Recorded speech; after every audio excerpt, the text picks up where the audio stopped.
चलिए आज की वीडियो में आप सभी का बहुत बहुत स्वागत है। आज हम देखने वाले हैं उच्च माध्यमिक परीक्षा कक्षा 12 का जीव विज्ञान का पेपर। इन पेपर में से आपके बोर्ड परीक्षा में बहुत सारे प्रश्न बैठेंगे आपके, ताकि आपको एग्ज़ाम में अच्छे मार्क्स लाने में हेल्प हो जाएगी। ठीक है, तो देखिए आज की वीडियो हम शुरू करते हैं। पेपर है, पेपर में सबसे पहले आपको खंड ए मिलेगा, जिसके अंतर्गत आपको क्या है एमसीक्यूज़ यहाँ पे देखने को मिलेंगे। एमसीक्यूज़ के बाद आपको फिल इन द ब्लैंक्स आएंगे। तो देखिए फर्स्ट क्वेश्चन है आपके, आवर्त बीजी पादपों में दोहरे निषेचन की आवश्यकता किसके निर्माण के लिए जरूरी होती है? तो किसके निर्माण की जरूरत होती है? वो भ्रूणपोष के निर्माण के लिए आवश्यक होती है। तो इसमें पहले में क्या आंसर आएगा आपका? भ्रूणपोष हो जाएगा क्या। अगला क्वेश्चन है, मानव में 1 महीने की सगर्भता के बाद भ्रूण अंग विकसित होता है, तो किसमें होता है? वो हृदय। ठीक है, अप्राय प्लेसेंटा का निम्न में से कार्य क्या है? पोषण, उत्सर्जन, श्वसन, ये तीनों ही कार्य क्या होते हैं? अप्राय प्लेसेंटा के होते हैं, जो क्या होता है माता से पोषक पदार्थों का परिवहन भ्रूण के अंदर करता है। तो इसमें आ जाएगा उपरोक्त सभी। अगला क्वेश्चन है आपके, ऐसे मामले में जहां स्त्रियां अंडाणु उत्पन्न नहीं कर सकती, लेकिन उनके लिए एक विधि अपनाई जाती है जिसमें दाता से अंडाणु लेकर उन स्त्रियों में फैलोपी नलिका में स्थानांतरित कर दिया जाता है। इस तकनीक को क्या कहते हैं? तो इस तकनीक को कहते हैं GIFT। इसको क्या बोलेंगे? GIFT। एक सप्रभाविता दर्शाने वाले जीन के पास होता है, तो उनके पास क्या होता है? उनके पास होता है एक जीन से दूसरे जीन पर प्रभावी हो। बहुजीनी वंशागति में पर्यावरण के प्रभाव का उदाहरण है, कौन सा उदाहरण है वो? मानव त्वचा का रंग। ये क्या होता है? बहुजीनी वंशागति में पर्यावरण प्रभाव पर एक एग्जाम्पल है क्या। अगला क्वेश्चन है आपके 7th वाला, राइबोसोम की 2 उप इकाइयों किस आयन के क्रांतिक स्तर से जुड़ती हैं? तो इसमें आ जाएगा आपके मैग्नीशियम। मैग्नीशियम क्या है? राइबोसोम की 2 उप इकाइयों का आयन के क्रांतिक स्तर पर जुड़ती हैं। तो मैग्नीशियम इस क्या रहेगा? इसका करेक्ट आंसर रहेगा क्या। अगला क्वेश्चन है आपके, अरे नहीं दिखा क्या, 7th वाले क्वेश्चन में आ जाएगा आपके मैग्नीशियम। अगला क्वेश्चन है आपके, मनुष्य में अगुणित DNA में कितने क्षार युग्म होते हैं? तो भाई मनुष्य के अगुणित DNA में आपके 3.3 × 10⁹ DNA क्षार युग्म होते हैं क्या। तो ये थे आपके 8 क्वेश्चन। अब आ रहा है आपके 9th वाला क्वेश्चन। ये 9th क्वेश्चन है आपका, मानव व चिंपैंजी की समान उत्पत्ति सर्वश्रेष्ठ ढंग से प्रदर्शित की जाती है, तो किसमें की जाती है? आपके ऑप्शंस में दे रखे हैं आपको, गुणसूत्र संख्या, द्विनेत्र दृष्टि, खोपड़ी की क्षमता या करोटी की क्षमता या दंत सूत्र। तो 9th वाले क्वेश्चन में आपके आंसर में आ जाएगा ब, खोपड़ी की क्षमता या करोटी की क्षमता। ये इसका क्या रहेगा? सही आंसर रहेगा क्या। अगला है, अबुर्द को नष्ट करने में सहायक होता है, कौन सहायक होता है इसमें? तो इसके आंसर में आएगा आपके इसका रहेगा वाई इंटरफेरोन क्या रहेगा? इसका सही आंसर रहेगा दुर्दुर्म अबुर्द प्रयुद्भावी कोशिकाओं का पुंज क्या कहलाता है? तो 11th वाले क्वेश्चन में आपके आंसर रहेगा ब, नियोप्लास्टिक क्या कहलाता है? वो नियोप्लास्टिक कहलाता है। अब आ रहा है आपका 12th क्वेश्चन, वह कौन सा शैवाल है जिसे मानव के लिए खाद्य के रूप में नियोजित किया जा सकता है? तो ये रहेगा आपके क्लोरेला। क्लोरेला क्या रहेगा? इसका सही आंसर रहेगा। अगला है आपके 13 वाला क्वेश्चन, गोबर गैस संयंत्र में काम आने वाला जीवाणु। तो इसमें आपको दे रखे हैं मेथेनोजन, अमीनोकारी जीवाणु, नाइट्रिकारी जीवाणु और विनाइट्रिकारी जीवाणु। तो इसमें क्या आ जाएगा? मेथेनोजन, जो क्या करते हैं मेथेस गैस का प्रोड्यूस करेंगे क्या। अगला है आपके 14 वाला क्वेश्चन, द्विबीजपत्रियों में जीन स्थानांतरण हेतु सामान्यतः प्रयुक्त प्लाज्मिड है, तो कौन सा प्लाज्मिड होता है वो? तो वो रहेगा आपके TI प्लाज्मिड।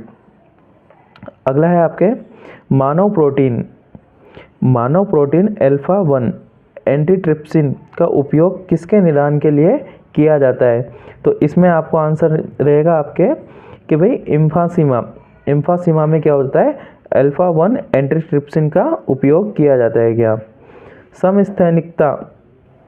समस्थैनिकता है तो क्या होती है? वातावरणीय परिवर्तन के साथ परिवर्तन हेतु प्रवृत्ति, परिवर्तन का प्रतिरोध करने वाली प्रवृत्ति या नियमनकारी नियंत्रण की विफलता या पादप व जंतुओं का निष्कर्षण व होम्योपैथी के प्रयोग में। तो 16वें क्वेश्चन में आपके आंसर रहेगा ब, आंसर रहेगा परिवर्तन का प्रतिरोध करने की प्रवृत्ति। अगला क्वेश्चन है आपका 17वां क्वेश्चन, सकल प्राथमिकता उत्पादकता से श्वसन के दौरान हुई क्षति को घटाने पर प्राप्त होती है। तो इसके लिए आपको 4 ऑप्शन दे रखे हैं। तो इसका सही आंसर रहेगा आपका नेट प्राथमिकता उत्पादकता। ये क्या रहेगा? बिल्कुल करेक्ट आंसर रहेगा।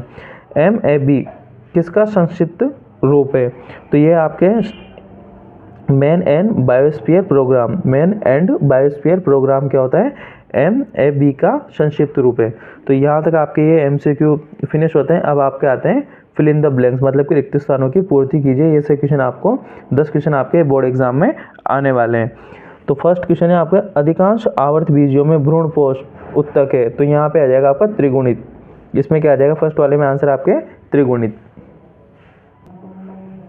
अगला क्वेश्चन है आपके सेकंड, युग्मनज विभक्त होकर की रचना करता है जो गर्भाशय के अंतरोपित या इम्प्लांटेड होता है। तो इसमें आंसर आ जाएगा आपको कोरकपुटी या भ्रूण। अगला क्वेश्चन है, यकृत का सिरोसिस रोग के लगातार सेवन के कारण होता है। तो इसमें आपको क्या भरना है? एल्कोहल। कि भाई यकृत का सिरोसिस रोग एल्कोहल के लगातार सेवन के, भाई जितनी मात्रा में आप एल्कोहल करोगे तो आपका लीवर क्या हो जाएगा? डैमेज हो जाएगा। तो उस रोग को अपन क्या बोलते हैं? सिरोसिस रोग बोलते हैं क्या। अगला क्वेश्चन है आपका, दुग्ध स्त्रावण के प्रारंभिक दिनों के दौरान माँ द्वारा स्त्रावित पीले से तरल कोलेस्ट्रम में प्रतिरक्षी की प्रचुरता होती है जो शिशु की रक्षा करती है। तो कौन सी प्रतिरक्षी होगी यहाँ पे? IgA, immunoglobulin alpha. यहाँ पे क्या हो जाएगा? आंसर आ जाएगा IgA यहाँ पे आ जाएगा। फिल इन द ब्लैंक्स आगे दे रखा है, एक आनुवांशिक अभियांत्रिकी सूक्ष्म जीव प्रजाति जो तेल रिसाव के जैव उपचारण में सफलतापूर्वक प्रयुक्त किए जाते हैं। तो यहाँ आ जाएगा सूडोमोनास।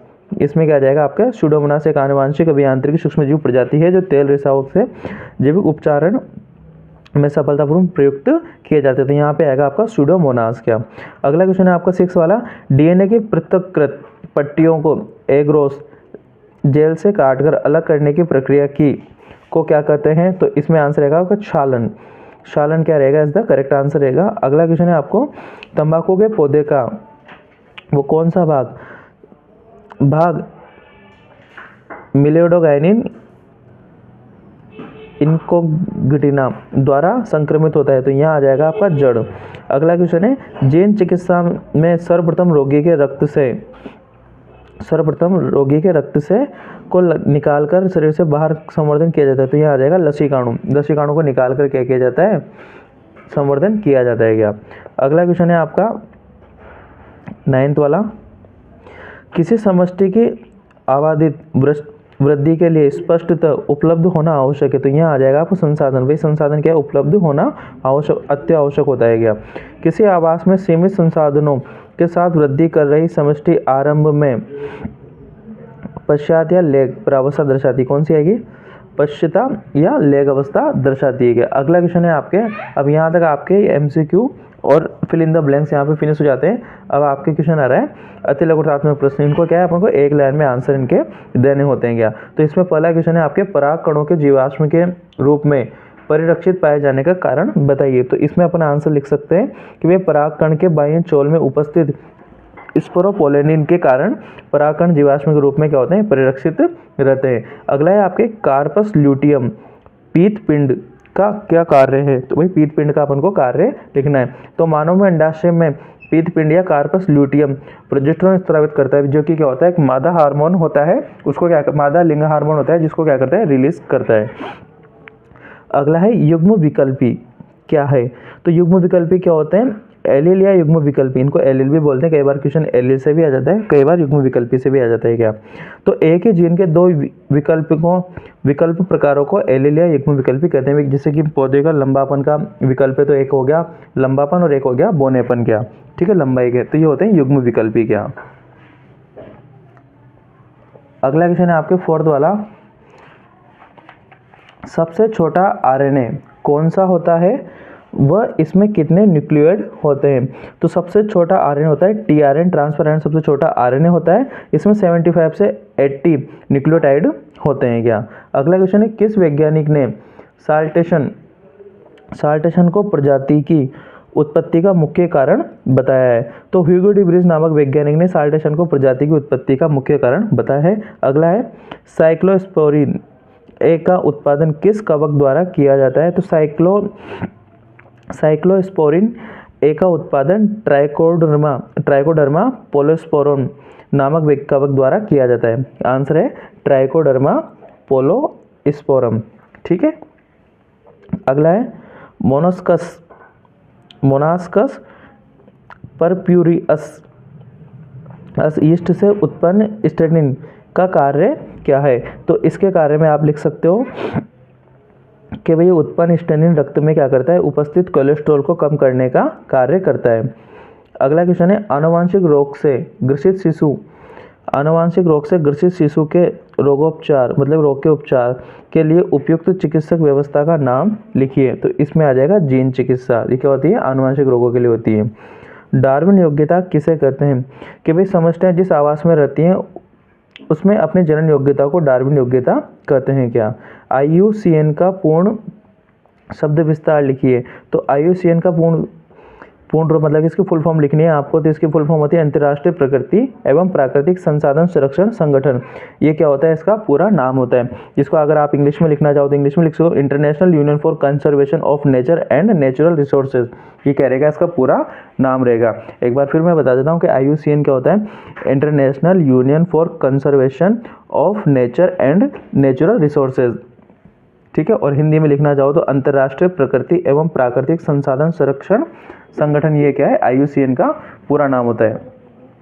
तो यहाँ तक आपके सेक्शन ए होते हैं, यहाँ पे आपको एक नंबर के क्वेश्चन देखने को मिलते हैं, आधे नंबर के क्वेश्चन देखने को मिलते हैं। अगला क्वेश्चन है आपके खंड व सेक्शन बी। यहाँ पे स्टार्ट हो जाता है स्त्री जनन तंत्र का एक नामांकित चित्र बनाना है आपको। यहाँ पे क्या है? मादा जनन तंत्र का यहाँ पे डायग्राम बना के उसके नाम यहाँ पे आपको लिखने। इतना से आपको इस वाले क्वेश्चन में करना है। अगला क्वेश्चन है आपके आदर्श गर्भ निरोधक किसे कहते हैं? तो आदर्श गर्भ निरोधक में अपन लिख सकते हैं कि एक आदर्श गर्भ निरोधक प्रयोगकर्ता के हितों की रक्षा करने वाला, आसानी से उपलब्ध, प्रभावी तथा जिसका कोई दुष्प्रभाव नहीं हो तो बहुत से ही कम, ठीक है, इसके कोई साइड इफेक्ट वगैरह ना हो तो वो क्या कहलाता है? एक आदर्श गर्भ निरोधक कहलाता है क्या? इसके साथ ही उपयोगकर्ता को कामेच्छा, प्रेरणा तथा मैथुन में बाधक ना हो उसे क्या बोलते हैं? अपन आदर्श गर्भ निरोधक बोलते हैं क्या? ठीक है, अगला क्वेश्चन है आपके अपसारी विकास क्या होता है? ये क्या है? पौधे का उदाहरण देते हुए समझाइए। तो अपसारी विकास क्या होता है? विभिन्न जंतुओं में पाई जाने वाली समजातता यह प्रदर्शित करती है कि इन सब की उत्पत्ति किसी समान पूर्वज से हुई है। किसी पूर्वज से उत्पन्न होने के बाद जातियाँ अपने आवासों में अनुसार अनुकूलित हो जाती हैं, जिसे अपन क्या बोलते हैं? अपसारी विकास कहते हैं। और इसके एग्जाम्पल के लिए अपन लिख सकते हैं कि अपने आवासों के अनुसार अनुकूलित हो जाती है, अपसारी विकास कहलाते हैं। इन जातियों में समजात पाए जाते हैं जैसे कि बोगनविलिया का कांटा तथा कुकुरबिटा के प्रतान समजात होते हैं। ये दोनों क्या होते हैं? तने के रूपांतरण है जो कार्य तथा भौगोलिक परिस्थिति के अनुसार रूप में परिवर्तित हो जाते हैं क्या? तो इसका आंसर ये रहेगा। अगला क्वेश्चन है आपके जैव कृषक ट्राइकोडर्मा व बैक्यूलोवायरस का जैविक नियंत्रण का कारक का एक रूप में उपयोग करते हैं, इसको समझाइए। तो ट्राइकोडर्मा कवक का उपयोग अनेक पादप रोगों के उपचार व नियंत्रण के लिए किया जाता है।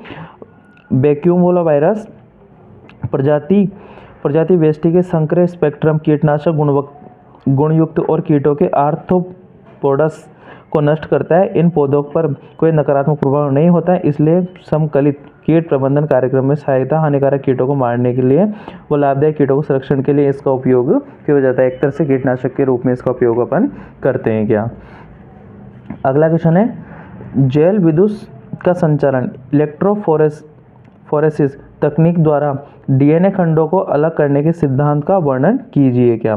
तो इसमें लिख सकते हैं भाई जैव विद्युत कण संचालन तकनीक जिसमें DNA के टुकड़ों के साथ जेल के स्लैब को लोड करके विद्युत क्षेत्र में रखकर विद्युत प्रवाहित की जाती है। DNA नकारात्मक रूप से आवेशित होने के कारण धनात्मक आवेशित इलेक्ट्रोड एनोड की ओर बढ़ता है और बड़े हुए टुकड़ों की तुलना में धीरे धीरे क्या होते हैं? चलते रहते हैं। और इस प्रकार DNA के टुकड़े उनके आणविक आकार के अनुसार अलग अलग बैंड के अलग अलग हो जाते हैं क्या? तो यह है आपके 8th वाले क्वेश्चन का आंसर। अब 9th वाला क्वेश्चन है प्रतिबंध एंडोन्यूक्लियस एंजाइमों का नामकरण किस प्रकार किया जाता है?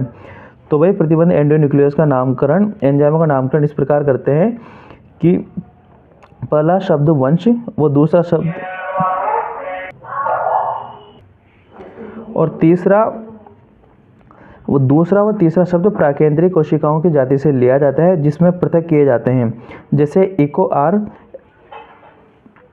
एशिरिया कोलाई, इकोलाई R1 अक्षर R प्रभेद के नाम से लिया गया है। नाम के बाद रोमन अंक उस क्रम को दर्शाता है जिसको जीवाणु प्रभेद करके एंजाइमों पृथक किए जाते थे। ठीक है, तो ये इसका आंसर रहेगा।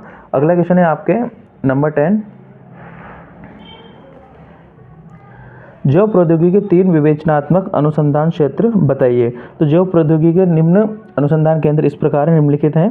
पहला, उन्नत जीवों जैसे कि सूक्ष्म जीवों या शुद्ध एंजाइम के रूप में सर्वत्र उत्प्रेरक का निर्माण करना। सेकंड है, उत्प्रेरक के हेतु कार्य हेतु अभियांत्रिकी द्वारा सर्वोत्तम परिस्थितियों का निर्माण करना। तीसरा है, अनुप्रभा प्रक्रमण तकनीक का प्रोटीन कार्बनिक यौगिक के शुद्धिकरण में इसका उपयोग होता है। तो ये इसके 3 आपको इसमें लिखने हैं। अगला क्वेश्चन है आपके कि नीचे दिए गए ग्राफ में समष्टि वृद्धि वक्र ए बी को दर्शाया गया है, इसका अध्ययन करके संबंध निम्नलिखित प्रश्नों के उत्तर लिखिए। तो आपको सबसे पहले इसको अच्छे से देखना है और उसके बाद इसको क्वेश्चन में क्या कह रहा है कि वक्र ब के संदर्भ में पोषण क्षमता किसका घोतक है, और ख में दे रखा है कि उन संभावित प्राकृतिक बलों के प्रभाव का उल्लेख कीजिए जिसके कारण वक्र ब बना।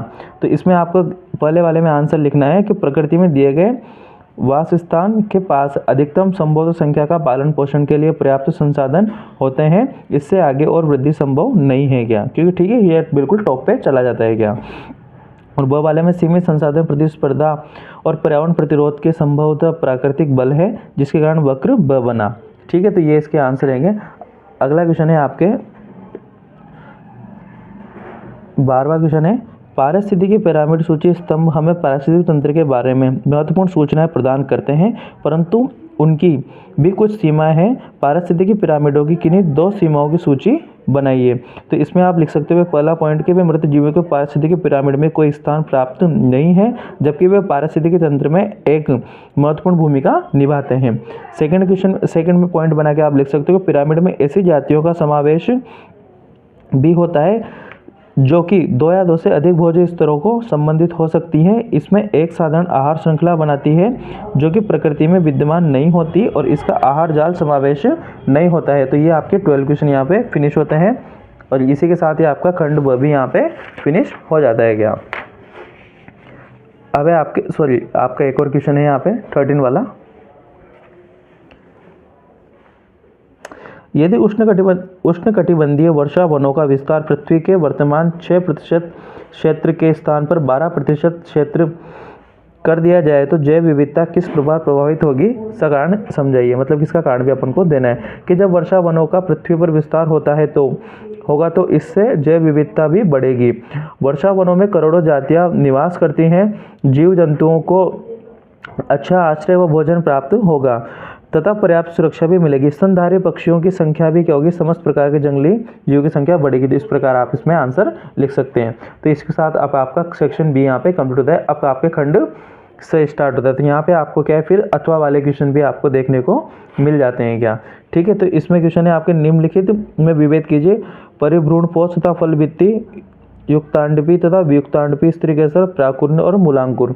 इसमें अथवा क्वेश्चन रहेगा भ्रूणपोष किसे कहते हैं, मुक्त केंद्र के भ्रूणपोष एवं कोश के भ्रूणपोष का वर्णन कीजिए। तो आप इन दोनों में से कोई एक क्वेश्चन को कर सकते हैं जो भी आपको अच्छा है।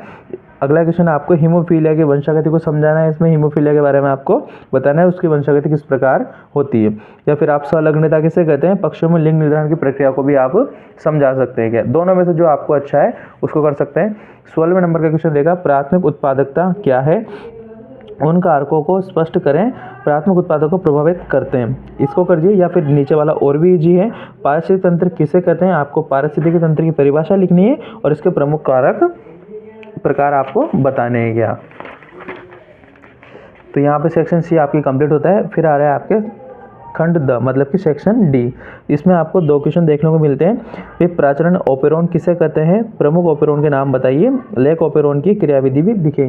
तो आपको अगर ये 100% आता है तो आप इसको कीजिए, अन्यथा आप नीचे वाले क्वेश्चन को प्रेफर कीजिए। मानव जीनोम परियोजना का जीनोम अनुक्रम ज्ञात करने के लिए किन कार्य प्रणालियों का उपयोग किया जाता है। बी वाला है स्थानांतरण प्रक्रिया का आरेखीय निरूपण कीजिए। तो इन दोनों में से जो आपको अच्छा लगे, और ये आपके 4 मार्क्स के रहेंगे क्या, ठीक है। अगला क्वेश्चन है आपके 18वां, टाइफाइड रोग का निम्नलिखित शीर्षकों के अंतर्गत वर्णन कीजिए, जिसमें रोगजनक का नाम, ठीक है, किसके द्वारा होता है उसका रोगजनक का नाम लिखना है। रोग की पुष्टि हेतु परीक्षण का नाम लिखना है कि किस टेस्ट के द्वारा टाइफाइड का अपन को पता चलता है। संक्रमण का तरीका बताना है कि किस प्रकार से फैलता है, और रोग के 4 प्रमुख लक्षण। बहुत ही इजी करके क्वेश्चन यहाँ पे मिलते हैं, क्योंकि जितने आपको सेक्शन दिए जाएंगे उतने आपके कैपेसिटी मतलब कि जो शब्दों की जो संख्या रहेगी वो कम होती चली जाएगी, और आपको बिल्कुल अच्छे से इसमें फुल मार्क्स यहाँ पे मिल जाएंगे। इसके अलावा आप एड्स रोग का नाम निम्नलिखित शीर्षकों के अंतर्गत वर्णन कीजिए। वे रोगजनक भी किसके द्वारा एड्स फैलता है, इसके लिए कौन सा परीक्षण किया जाता है, इसके 4 प्रमुख लक्षण और रोकथाम के 4 उपाय भी आपको लिखने होते हैं। इसी के साथ ही आपके जो बायोलॉजी का मॉडल पेपर 3 है वो हमने पूर्ण रूप से एनालिसिस करके आपको बता दिया है। भाई जिसके पास डेस्क वर्क न हो और जिसको कम समय में पूरा पेपर सोल्व करना है वो वीडियो को देखें, लाइक शेयर सब्सक्राइब करें, ताकि आपके बोर्ड एग्जाम की अच्छे से तैयारी यहाँ से हो सके। तब तक के लिए धन्यवाद।